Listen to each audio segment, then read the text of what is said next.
Sarah applied for a mortgage in November 2024. Income, £45,000. Deposit, £30,000 saved over 6 years. Property price, £220,000. She'd used online calculators, spoken to mortgage brokers informally, and everything suggested she'd be approved easily. Clean credit history, stable job, no debt. 3 weeks later, Nationwide declined her application. No explanation beyond affordability assessment. She reapplied with Halifax in December. Same result. When she finally got an answer from a broker, they told her something that made no sense. The rules changed, but nobody announced it. She's not alone. Between October and December 2024, mortgage application rejection rates increased by 23 across major UK lenders. But here's what makes this different from previous tightening cycles. There was no official announcement. No Bank of England statement. No government policy change. The banks just quietly recalibrated their lending models, and thousands of would-be homeowners are discovering they no longer qualify for mortgages they would have been approved for 6 months ago. If you've been rejected recently, if your affordability suddenly dropped, or if you're planning to apply for a mortgage in 2025, what I'm about to explain will change how you approach this process. Because what's happening right now isn't about interest rates. It's about something far more fundamental, and most people won't realize it until it's too late. Before we get into exactly what changed, I want to know, have you applied for a mortgage in the last 6 months? Drop a comment and tell me if you got approved, rejected, or told your affordability was lower than expected. I'm genuinely curious how widespread this is, because the official data only tells part of the story. Let's start with what people are noticing first. If you go on UK property forums or speak to mortgage brokers right now, you'll hear the same patterns repeating. People who were quoted specific borrowing amounts in September or October are being told in December they can borrow 15 to 20 less. First-time buyers who saved 10 deposits are being told they now need 15. Self-employed applicants who've been approved before are suddenly being asked for 3 years of accounts instead of 2. And landlords trying to remortgage are discovering their rental income no longer qualifies them at the same loan-to-value ratios. On the surface, this looks like banks being more cautious. And that's partly true. But the mechanics of what actually changed are more specific than just cautious lending. What we're seeing is a combination of 3 separate adjustments happening simultaneously, and most borrowers don't realize all 3 are hitting them at once. First, stress testing thresholds have quietly increased. For context, when you apply for a mortgage, the bank doesn't just assess whether you can afford payments at the current interest rate. They stress test whether you could still afford payments if rates rose by a certain margin. For years, that stress test margin was around 3. So if you were applying for a mortgage at 5, the bank would test if you could afford payments at 8. In late 2024, several major lenders increased that stress margin to 3.5 or even 4. That might sound like a small technical adjustment, but in practice, it reduces borrowing capacity by 10 to 15 for most applicants. Second, affordability calculators now include more expenses. This is the change most people don't see coming. Banks have always considered your income and major debts, but the baseline assumptions about general living costs have been updated. In 2023, if you earned £50,000, a bank might assume you spent £1,200 per month on general living expenses. In 2024, that assumption has risen to £1,500 or more at some lenders, reflecting higher energy costs, council tax increases, and general inflation. Again, this sounds minor, but when you're calculating how much mortgage you can afford, every £300 reduction in disposable income translates to roughly £60,000 less borrowing capacity. Third, and this is the one that's catching landlords and self-employed applicants, rental income and variable income are being discounted more heavily. If you're a landlord applying for a buy-to-let mortgage, lenders used to accept 100 of your rental income as qualifying income for affordability. Now, many are only counting 75 to 80, and some are applying stricter interest coverage ratios, meaning the rent has to be significantly higher than the mortgage payment to qualify. For self-employed applicants, dividends and retained profits are being scrutinized more carefully, and some lenders are requiring evidence of sustainable income over longer periods. So why now? Why are these changes happening in late 2024 when interest rates have actually stabilized and inflation is falling? Because banks aren't reacting to what's happening today. They're reacting to what they think will happen in 2025 and 2026. Here's the context most people are missing. UK mortgage arrears are still historically low right now. The actual default rate on residential mortgages is under 1. But banks have access to leading indicators that the public doesn't see until months later.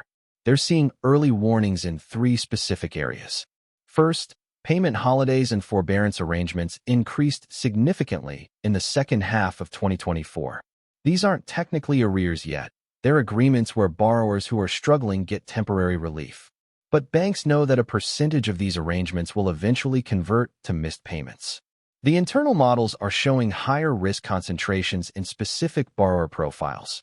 People who bought in 2021 and 2022 at high prices with low deposits. People who fixed their mortgages at 2 and are now coming off those fixes on a 5+ rates. And landlords whose rental yields have compressed due to rising mortgage costs and tenant affordability limits. Second, credit card delinquencies and unsecured debt stress are rising. This doesn't directly affect mortgages, but it's a strong indicator of household financial pressure. When banks see borrowers increasingly relying on credit to cover monthly expenses, they know mortgage stress will follow. The lag time is usually 6 to 9 months. That means what we're seeing in credit data now will show up in mortgage arrears in mid-2025. Third, and this is the most important factor, banks are preparing for a specific regulatory change. The Financial Conduct Authority has been consulting on updates to mortgage affordability rules, and while nothing has been finalized, the direction is clear.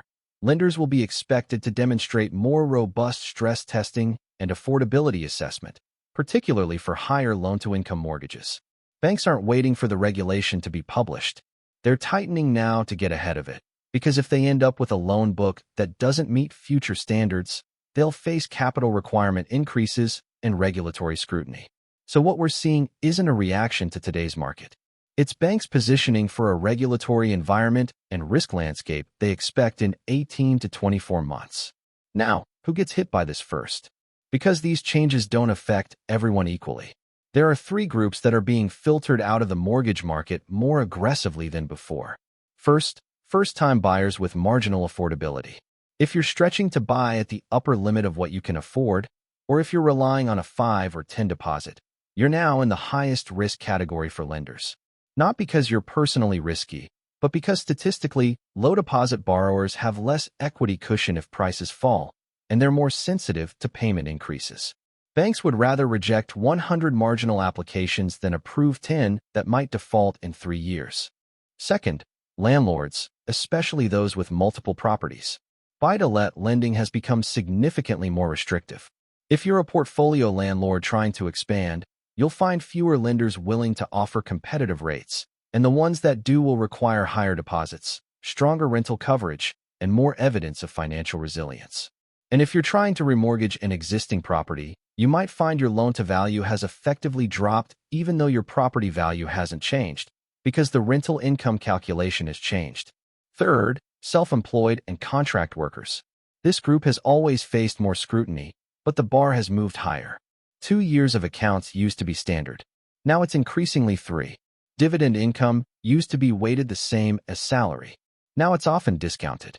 If your income is variable, or if you have a complex business structure, expect the process to take longer and the approval criteria to be stricter. And here's what this means for the broader market. When mortgage approval rates fall, it doesn't immediately show up in house prices.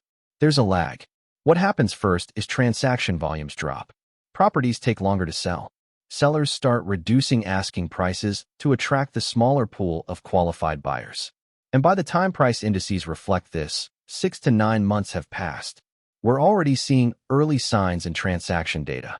According to HMRC, UK residential property transactions in November 2024 were down 8 compared to the same month in 2023.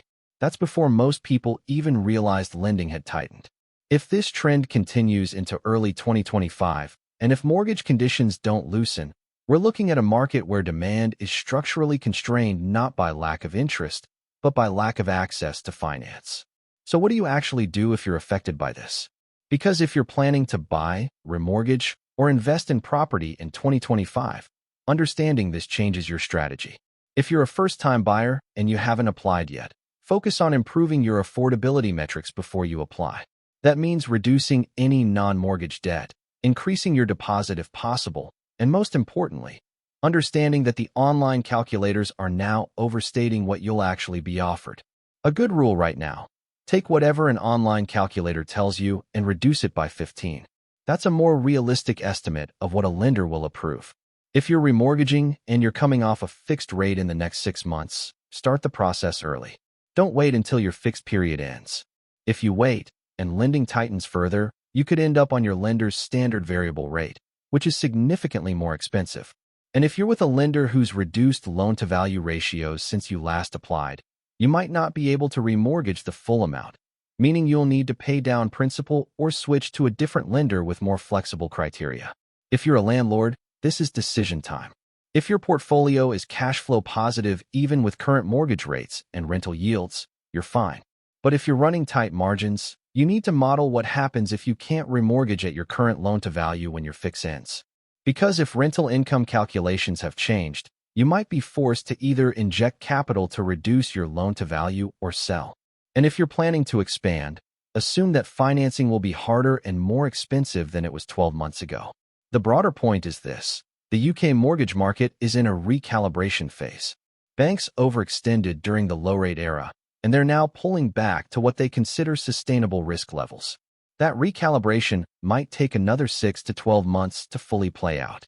And during that period, access to mortgage finance will be the limiting factor in the housing market, not prices or demand. What happened to Sarah? She eventually got approved, but not with the lender she wanted and not for the amount she originally qualified for. She had to find a property £25,000 cheaper and use a specialist broker who knew which lenders were still approving marginal cases. She bought in January 2025, but she's paying 0.4 more on her rate than she would have 6 months earlier because her options were limited. And that's the real story here. It's not that mortgages are impossible to get. It's that the goalposts moved, and most people didn't realize until they were mid-application. The banks didn't announce these changes because they're not policy changes. They're risk model updates. But the effect is the same. Thousands of people who thought they were mortgage-ready have discovered they're not, and the market is adjusting to that reality in real time. If this helped you understand what's actually happening with UK mortgage lending right now, share it with someone who's planning to buy or remortgage. And if you want more data-driven analysis on the UK housing market, the economy, and the financial forces shaping your decisions, subscribe. Because what's happening with mortgage access right now is just one piece of a much larger shift in the UK property market that will define the next few years. Thanks for watching.